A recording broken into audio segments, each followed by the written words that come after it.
Bismillahirrahmanirrahim. Assalamualaikum warahmatullahi wabarakatuh. Kami dari kelompok 10 akan mempresentasikan keterkaitan pola monsun terhadap pola migrasi dan kelimpahan ikan demersal dan pelagis dengan dosen pengampu Pak Faizal Rahman, SPI MSc. Next. Kemudian di sini ada anggota kami. Yang pertama ada Raffi Syahreza dengan NIU 542250. Saya Aditya Narayani Fandi dengan NIU 542545.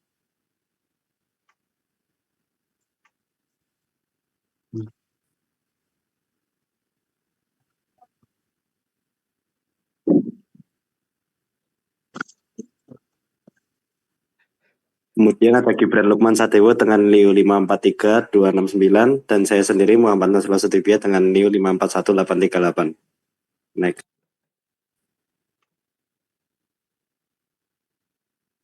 Nah, selanjutnya ini saya akan menjelaskan monsun itu adalah sistem angin musiman yang berubah arah akibat perbedaan pemanasan antara daratan dan lautan, sehingga mempengaruhi pola hujan dan iklim di berbagai wilayah.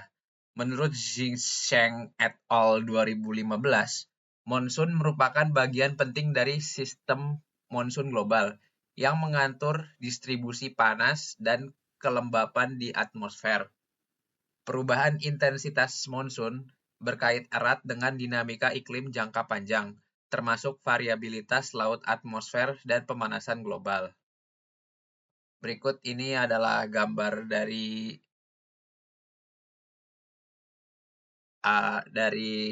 peta yang di Indonesia ya, yang arah yang tanda merah itu adalah arah dari monsun timur dan yang hitam ada dari monsun barat.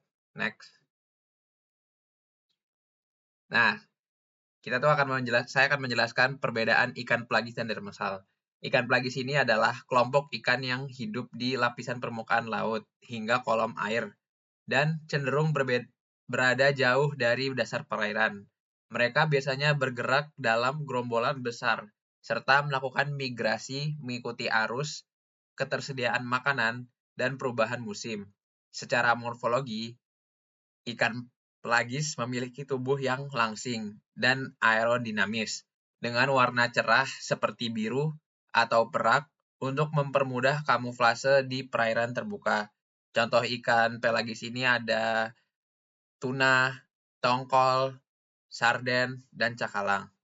Selanjutnya, ikan demersal ini adalah ikan yang hidup di dasar perairan atau dekat substrat seperti pasir, lumpur, dan karang. Pergerakan mereka cenderung lebih lambat, tidak secepat ikan pelagis, dan tidak selalu membentuk gerombolan besar. Mereka tuh hidupnya kadang sendirian. Karena pola hidupnya lebih bergantung pada kondisi dasar dan ketersediaan organisme bentik sebagai sumber makanan, ikan demersal umumnya memiliki tubuh pipih atau berwarna gelap yang membantu mereka berkamuflase dengan lingkungan dasar. Beberapa contoh ikan demersal itu ada kerapu, kakap, mayung, dan ikan pari. Next. Nah, selanjutnya ada pengaruh monsun pada kelimpahan ikan. Nah, yang pertama pengaruh terhadap ikan pelagis. Jadi, kelimpahan ikan pelagis itu sangat dipengaruhi dinamika monsun karena mereka hidup di kolom air. Lalu pada monsun timur, upwelling membawa nutrien ke permukaan sehingga produktivitas perairan meningkat dan kelimpahan pelagis bertambah. Lalu sebaliknya, pada monsun barat, upwelling melemah dan kesuburannya menurun, membuat pelagis menyebar dan hasilnya tangkapan berkurang. Lalu perubahan ini terjadi cepat karena pelagis sensitif terhadap kondisi permukaan laut. Lalu pengaruh terhadap ikan demersal itu, jadi ikan demersal yang hidup di dasar perairan merespon monsun lebih stabil dibandingkan pelagis. Pada monsun timur, eh, peningkatan nutrien yang menghadap ke dasar mendukung organisme bentik sehingga kelimpahan demersal cenderung stabil atau sedikit naik. Pada monsun barat, sedimentasi meningkat dan kualitas dasar menurun sehingga kelimpahan demersal bisa sedikit turun, tetapi tidak sebesar perubahan pada ikan pelagis. Selanjutnya ada pengaruh monsun pada migrasi ikan.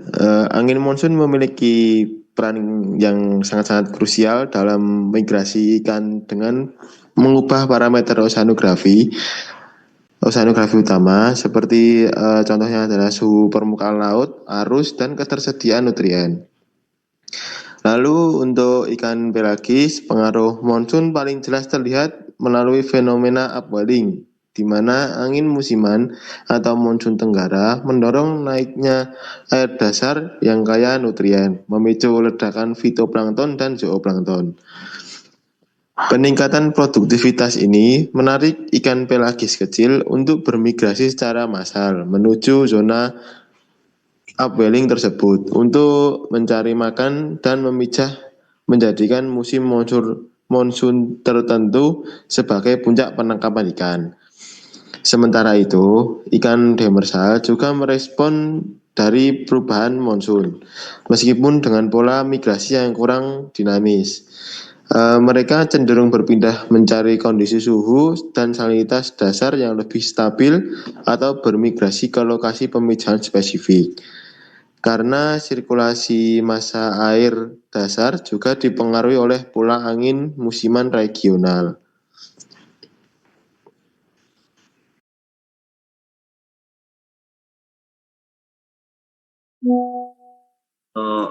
Contoh kasus dari jurnal itu ialah pola monsun di perairan utara Jawa berpengaruh kuat terhadap migrasi dan kelimpahan ikan pelagis maupun demersal.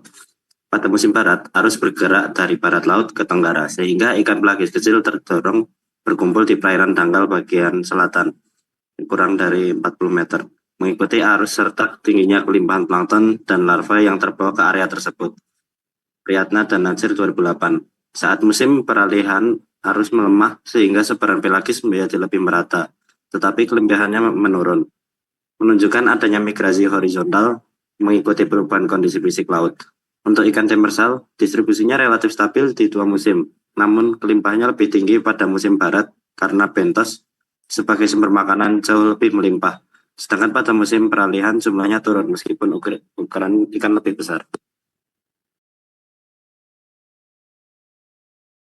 Kemudian kesimpulan dari PPT ini, pola monsun itu memiliki pengaruh besar terhadap dinamika ekosistem laut, terutama pada migrasi dan kelimpahan ikan pelagis serta ikan demersal. Ikan pelagis itu menunjukkan respons yang cepat terhadap perubahan kondisi permukaan laut, seperti upwelling arus dan ketersediaan nutrien, sehingga kelimpahannya meningkat pada musim dengan produktivitas perairan tinggi. Sebaliknya, ikan demersal merespon perubahan secara lebih stabil karena hidup di dekat dasar perairan, namun tetap dipengaruhi oleh kualitas substrat dan ketersediaan organisme bentik. Di perairan utara Jawa, perbedaan pola arus antara musim barat dan peralihan menyebabkan variasi distribusi serta kelimpahan kedua kelompok ikan. Ikan pelagis itu cenderung bermigrasi mengikuti arus dan zona produktivitas tinggi, sedangkan ikan demersal tetap lebih merata tetapi mengalami fluktuasi moderat sesuai kondisi dasar. Secara keseluruhan, monsun menjadi faktor penting yang menentukan dinamika sumber daya ikan dan dapat dijadikan dasar dalam pengelolaan perikanan yang lebih efektif. Next. Selanjutnya, ini ada daftar pustaka yang kami gunakan. Next. Sekian dari presentasi kami. Bila ada salah kata mohon dimaafkan. Wassalamualaikum warahmatullahi wabarakatuh.